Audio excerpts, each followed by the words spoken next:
On the cold, overcast morning of October 12, 2022, a steady drizzle had begun to wash the autumn leaves into the gutters along Halsey Avenue. At precisely 7:45 a.m., the police received a call from Linda McCarthy, a local schoolteacher, who had grown increasingly worried after her neighbor Emily Dawson failed to open her curtains, something she did every morning at exactly 7 o'clock a.m. for as long as anyone could remember.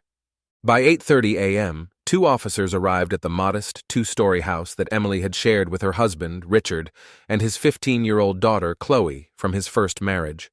The neighborhood was quiet, save for the rhythmic patter of rain against the officers' raincoats as they approached the door. Inside the house, the stillness was unsettling, almost as if time had momentarily paused. The clock on the wall ticked softly, marking each second in a home where nothing seemed out of place, at least, not at first glance. Emily's absence was unusual, but it was Chloe's strange, emotionless demeanor that the officers noticed immediately. She sat at the kitchen table, absent-mindedly stirring a cup of cold tea, her eyes fixed on a spot somewhere beyond the window. Richard, on the other hand, appeared disheveled, his usually neat appearance marred by the creases in his shirt and the dark circles under his eyes. He explained that Emily had left the house early that morning, around 5:30 a.m., saying she needed some fresh air, something she often did when she couldn't sleep. Richard hadn't thought much of it at the time, assuming she would return shortly. But now, hours later, with no sign of her and her phone going straight to voicemail, concern had begun to creep in. As the officers began a preliminary search of the house, Richard followed them closely, his footsteps echoing faintly in the silent rooms. It wasn't until they reached the master bedroom that the first real sign of something amiss was found. Emily's side of the bed was neatly made, with her nightstand untouched, except for a glass of water and an open book, its pages slightly dog-eared, as if she had been in the middle of a chapter before abandoning it. The window beside the bed was ajar, letting in the cool morning air. There were no signs of a struggle, nothing to suggest that Emily had left under duress. Yet, there was a lingering feeling of unease, an invisible tension that seemed to hang in the air. The officers noted these details but decided to focus on the rest of the house, particularly Chloe's room. It was here, among the typical teenage clutter, that they discovered a small black notebook tucked beneath a pile of clothes. The pages were filled with drawings, dark, haunting images of faceless figures and shadowy landscapes that seemed to seep with a quiet dread. At first glance, it could have been dismissed as typical adolescent angst, but there was something more to it. The last page bore a single sentence, scrawled hastily in the corner. "She's still here." By 10 o'clock a.m., a search party had been organized. Neighbors gathered, offering to help comb through the nearby woods where Emily often walked. Richard's demeanor shifted from concern to something resembling desperation as the hours dragged on without any sign of his wife. Chloe, however, remained distant, her behavior puzzling those around her. She spoke little, her expression blank as she watched the activity unfold around her, seemingly disconnected from the growing anxiety that gripped the community.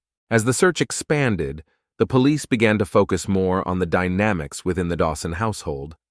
Emily had been Richard's second wife, marrying him 2 years after his first wife, Anne, had died in a tragic accident.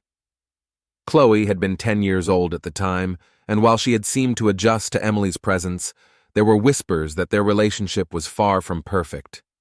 Friends of Emily mentioned her concern about Chloe's increasing withdrawal and the unsettling feeling that she was being watched, though Emily had never expressed these fears directly to Richard. The initial concern for Emily's safety began to take on a darker tone.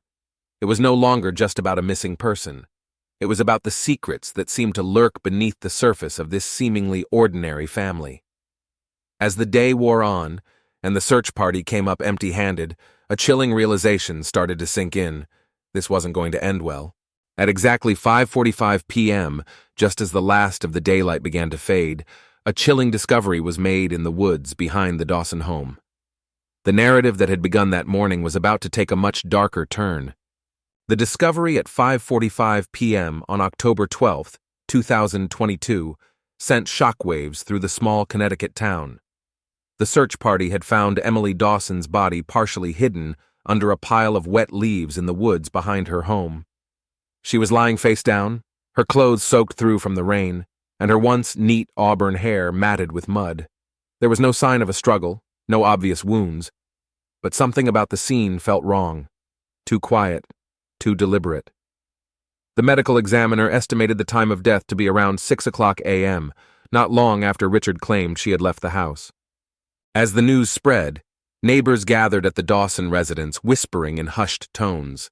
The police quickly cordoned off the area, treating the site as a potential crime scene. Richard's face was ashen as he stood on the edge of the crowd, his eyes fixed on the spot where Emily had been found. Chloe, however, remained inside the house, isolated in her room. The blinds were drawn, and the dim glow of a bedside lamp cast shadows on the walls. Her behavior had become more troubling since Emily's disappearance. She barely spoke, her expression a blank mask, but there were moments when she would stare out the window, her gaze fixed on the woods where her stepmother had been discovered. By 7:00 p.m., detectives began their investigation. They meticulously combed through the house, searching for anything that might shed light on Emily's death. The initial focus was on the master bedroom, where Emily's side of the bed remained untouched, the book still open to the last page she had read. The detectives noted the glass of water on her nightstand, untouched, and the open window letting in the cool evening air. A faint smell of damp earth lingered, carried in by the breeze from the woods. It was an odor that would later be associated with the very place Emily had taken her last breath. The notebook found in Chloe's room earlier in the day took on new significance. The drawings, once thought to be nothing more than the scribblings of a troubled teenager, were now seen as possible clues. The faceless figures and dark landscapes hinted at something sinister, something hidden just beneath the surface. The detectives carefully bagged the notebook as evidence, along with several other items from her room, including a set of colored pencils and a worn photograph of her mother, Anne, taken shortly before her death 5 years earlier. Chloe's drawings began to raise uncomfortable questions. The detectives learned that Anne had died in a car accident in 2017, her vehicle skidding off the road on a rainy night, much like the one that had claimed Emily. The coincidence was unsettling, especially when coupled with Chloe's increasingly bizarre behavior. Richard's initial explanation, that his daughter was struggling with grief, seemed less convincing as the investigation progressed. By 9:30 p.m., the police interviewed Richard in the living room, where the soft glow of a single lamp barely cut through the growing darkness. He recounted the events of that morning, his voice flat, devoid of the emotion one might expect from a grieving husband. He repeated that Emily had left around 5:30 a.m., but when pressed for details, his story began to falter. Richard admitted he hadn't actually seen her leave. He had only assumed she had gone for her usual walk. His uncertainty cast a shadow of doubt over his entire account. Meanwhile, Chloe remained in her room, her silence growing more unnerving. Neighbors described her as a quiet girl, often withdrawn, especially after her mother's death. But in the days leading up to Emily's disappearance, there had been reports of strange noises coming from the Dawson house, muffled arguments late at night, and on one occasion, what sounded like crying. One neighbor recalled seeing Chloe sitting on the front steps alone in the early hours of the morning, just staring at the road with an expression of profound sadness. As the night wore on, the detectives began piecing together a timeline, but there were too many gaps, too many unanswered questions. Why had Emily left so early in the morning? What had really happened between her and Chloe? And why was Richard so vague about his wife's final hours? The autopsy, scheduled for the next morning, would provide some answers, but until then, suspicion hung heavily over the Dawson household. At 11:15 p.m., as the detectives prepared to leave, one of them noticed something odd in the hallway outside Chloe's room. A faint red smear on the wall, barely visible in the dim light. It looked like paint, but when they examined it closely, it became clear that it wasn't. The discovery sent a chill through the investigators, a new piece in the puzzle that had yet to reveal its full picture. As they left the house, the sense of unease grew. This was no longer just a case of a missing person found dead. It was something far more complex and disturbing. The events of the day hinted at dark secrets, and the next step in the investigation would take them deeper into the twisted dynamics of the Dawson family. The morning of October 13th, 2022, broke with a heavy fog hanging low over the town, shrouding the streets in a damp, gray mist. At 8 a.m., the detectives gathered in the small conference room of the Grover's Mill Police Department, the walls lined with case files and photographs of the Dawson family. The results of Emily's autopsy had just come in, and the details were as unsettling as they were perplexing. Emily Dawson's cause of death was determined to be asphyxiation. There were no signs of external injuries, no defensive wounds, but traces of a sedative were found in her bloodstream. The medical examiner estimated that she had been drugged between 5 a.m. and 6 a.m., the same time Richard claimed she had left the house. The sedative, a common prescription medication, would have rendered her unconscious within minutes, making it impossible for her to have walked out of the house on her own. As the detectives sifted through this new information, one name kept resurfacing: Chloe. The same medication found in Emily's system had been prescribed to Chloe following her mother's death 5 years earlier, a fact that had been overlooked in the initial investigation. Chloe's increasingly bizarre behavior and the dark, unsettling drawings in her notebook now took on a more ominous significance. By 9:30 a.m., the decision was made to bring Chloe in for questioning. The detectives arrived at the Dawson house just before 10 a.m., the fog still clinging to the trees in the yard. Inside, the atmosphere was tense. Richard sat in the living room, his hands clasped tightly together, while Chloe remained upstairs in her room, the door shut firmly behind her. The house, once a symbol of suburban normalcy, now felt like a trap, its walls closing in with each passing hour. As the detectives ascended the stairs to Chloe's room, the wooden steps creaked underfoot, each sound amplifying the tension that filled the air. They found Chloe sitting on the edge of her bed, staring at the same spot on the wall where the faint red smear had been discovered the night before. Her expression was blank, her eyes devoid of emotion, as if she were a ghost haunting the house rather than a living, breathing person. The questioning began at 10:15 a.m. in the small, windowless room at the police station. Chloe's answers were short, her voice flat, offering little insight into her thoughts or feelings. She admitted to taking the medication the night before Emily's death, but claimed she had no memory of what happened afterward. The detectives pressed her, asking about her relationship with Emily, but Chloe remained detached, as if the events of the past few days had happened to someone else entirely. As the interrogation continued, one detail stood out: a brief mention of her mother Anne that seemed to slip out unintentionally. Chloe spoke of a recurring dream she'd had in the days leading up to Emily's death, a dream in which she saw her mother standing at the foot of her bed, calling her name. The dream had been so vivid, so real, that Chloe had woken up in a cold sweat, her heart pounding in her chest.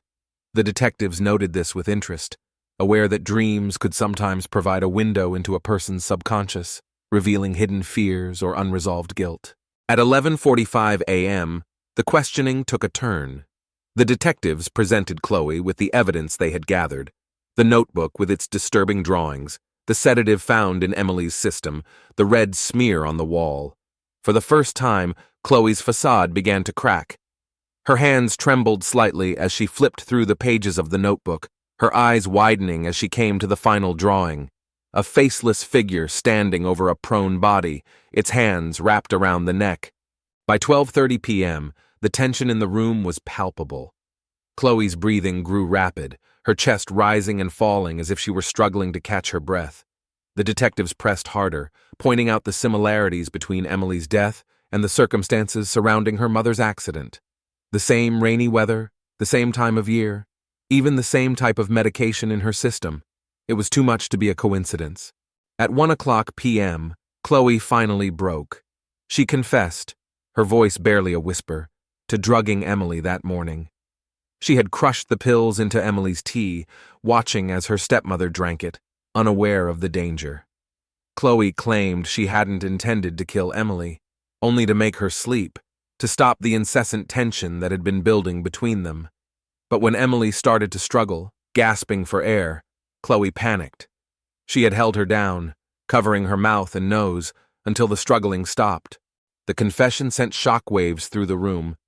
but there was something in Chloe's eyes, a glint of defiance, that made the detectives uneasy. When asked why she had done it, Chloe's answer was chilling in its simplicity. She was in the way. As the detectives processed the confession, the puzzle pieces began to fit together. Chloe had been only 10 years old when her mother died, but the trauma had clearly left deep scars. The sudden arrival of Emily, another woman taking her mother's place, had reignited those old wounds, fueling a growing resentment that had festered over the years. Chloe's drawings, once dismissed as the harmless venting of a troubled teenager, now appeared to be dark premonitions of what was to come. The final piece of the puzzle fell into place at 2:15 p.m. when Richard was brought in for questioning. Faced with the evidence and Chloe's confession, he admitted to suspecting his daughter's involvement, but had chosen to protect her, hoping against hope that she was innocent. The red smear on the wall, he confessed, was blood, his own. He had cut his hand while moving a piece of furniture and had cleaned it up quickly, fearing it would lead back to Chloe. As the afternoon sun began to break through the fog, the Dawson family's dark secrets were finally exposed. The image of a perfect, grieving family shattered under the weight of truth. But even with the case seemingly closed, a lingering sense of unease remained. There were still unanswered questions, lingering doubts about the full extent of Chloe's involvement, and whether Richard had played a larger role in the cover-up. At 3:30 p.m., as the detectives wrapped up their notes, one final thought nagged at the back of their minds. Was Chloe's act of desperation really just a one-time event, or was it the culmination of a pattern of violence that had started long before Emily ever entered the picture? The investigation was far from over, and the answers, it seemed, would only lead to more questions. On the evening of October 14th, 2022, at 8:45 p.m., the Grover's Mill Police Department was buzzing with activity. The chilling confession from Chloe Dawson had thrown the case into a dark new light, but there was still an uneasy sense that not everything had been uncovered. As the detectives pored over the details in the conference room, a new piece of evidence was brought to their attention, a voicemail left on Emily Dawson's phone at 5:45 a.m. the morning she died. It had been missed in the initial search, buried beneath other messages. The voicemail, which lasted only 23 seconds, sent a shiver through the room. In it, Emily's voice could be heard, calm but tinged with an urgency that was hard to ignore. She mentioned being on her way to meet someone, but the name was garbled, distorted by poor reception or perhaps intentional tampering. The detectives replayed the recording several times, trying to make out the words, but it was no use. Emily's final message had been cut off abruptly, leaving behind more questions than answers. By 9:30 p.m., the focus of the investigation shifted back to Richard. The timeline of events didn't quite add up. If Emily had planned to meet someone early that morning, why hadn't she mentioned it to Richard? Why had she left the house so quietly, slipping out unnoticed? And more importantly, who had she intended to meet? The pieces began to fall into place at 10:15 p.m., when the detectives uncovered a series of text messages exchanged between Emily and a contact saved as A. The messages were brief, cryptic, but suggested that Emily had been involved in a secret meeting for weeks, one that she had kept hidden from both Richard and Chloe. The last message, sent at 5:40 a.m. on the morning of her death, read simply, "I'll be there soon. Don't tell anyone." By 11 o'clock p.m., the detectives were at the Dawson house once again, this time armed with a search warrant. Richard's calm, cooperative demeanor cracked as the detectives began to question him more aggressively, particularly about the identity of A. His evasive answers and growing agitation only fueled their suspicions. It wasn't until they pressed him on the significance of 5:45 a.m., the time Emily's voicemail had been left, that Richard's facade finally crumbled. In a desperate attempt to control the situation, Richard confessed that he had been aware of Emily's secret meetings. He claimed she had been meeting with a private investigator, trying to uncover something from his past, something that Emily believed would explain Chloe's increasingly erratic behavior. But Richard's story didn't hold up under scrutiny. The detectives knew there had been no investigator. They had already checked. At 11:45 p.m., The breakthrough came when they discovered a hidden folder on Richard's computer, labeled Memories. Inside were dozens of photographs, emails, and documents that painted a disturbing picture. It turned out that A was not an investigator but Anne, Chloe's biological mother. The photos revealed that Anne hadn't died in the car accident 5 years ago as everyone believed. Instead, she had gone into hiding, following a breakdown that had left her mentally unstable and dangerous. Richard had faked her death to protect Chloe, convincing everyone, including Chloe herself, that Anne was gone forever. Emily had discovered the truth only recently and had been secretly meeting with Anne, trying to find a way to reunite mother and daughter. The knowledge had driven Chloe to the edge, reigniting the trauma of losing her mother and pushing her to eliminate Emily, whom she saw as an obstacle. Richard, knowing that the truth about Anne would destroy his family, had kept silent, hoping to manage the situation on his own. But in the end, his deception had spiraled out of control, leading to Emily's death. By midnight, Richard was taken into custody, not only for his involvement in the cover-up, but also as an accessory to Emily's murder. The truth was finally out, and it was more devastating than anyone had imagined. The image of the Dawson family, already shattered, was now irreparably broken. As the clock struck 12:15 a.m. on October 15, 2022, Chloe sat alone in her room at the police station, staring at the blank wall in front of her. The knowledge that her mother was alive, coupled with the horror of what she had done to Emily, weighed heavily on her. The detectives, now aware of the full scope of the tragedy, knew that the psychological scars left on Chloe would be deep and lasting. The case, while closed, left an indelible mark on everyone involved. The town of Grover's Mill would never be the same, haunted by the revelations that had come to light. As the police station grew quiet, the fog that had settled over the town earlier began to lift, but the darkness that had enveloped the Dawson family lingered, a reminder of the secrets that had led to such a tragic end. The investigation might have reached its conclusion, but the story of the Dawson family was far from over. The repercussions of that fateful October morning would echo for years to come, a chilling testament to the power of hidden truths and the lengths people will go to protect their darkest secrets. On the morning of October 18, 2022, at 9:00 a.m., the town of Grover's Mill began to stir under a somber sky. The events of the past week had left a heavy pall over the community. The Dawson house, now abandoned, stood as a silent witness to the tragedy that had unfolded within its walls. Yellow police tape fluttered in the breeze, a stark reminder of the lives shattered by secrets too dark to remain hidden. Chloe Dawson was transferred to a juvenile psychiatric facility at 10:30 a.m. that same day. The court had deemed her unfit for trial, citing the severe psychological trauma she had endured. The once quiet girl, now burdened with the knowledge of her mother's existence and the guilt of her stepmother's death, faced an uncertain future. The small room where she now lived was stark and clinical, a far cry from the home she had known, but it offered the care and structure she desperately needed. Richard Dawson, now facing charges of obstruction of justice and involuntary manslaughter, was held in the county jail. His arraignment was set for October 20th, 2022, at 11:00 a.m. The community, once sympathetic to the grieving widower, now viewed him with a mixture of pity and contempt. The facade of normalcy he had fought so hard to maintain was irreparably broken. As the fog finally lifted from Grover's Mill, the town slowly returned to its daily routines. But the memory of what had happened lingered, a scar that would take time to heal. The Dawson family's dark secrets had been exposed, but the echoes of their tragedy would haunt the town for years to come.